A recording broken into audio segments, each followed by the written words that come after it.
Hombre, yo creo que es un congreso positivo, es un congreso que nos va a permitir rearmar nuestro discurso y nuestra organización para afrontar los retos de futuro.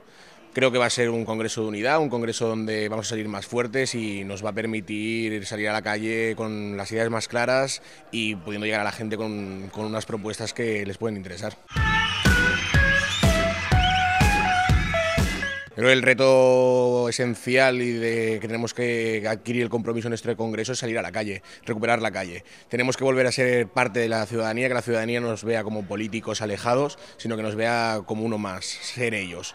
Y este es el gran compromiso que tenemos que adquirir porque es el gran reto que tenemos en la calle, el volver a la calle, recuperar a la gente, recuperar a nuestro votante, recuperar su confianza y la credibilidad ante ellos.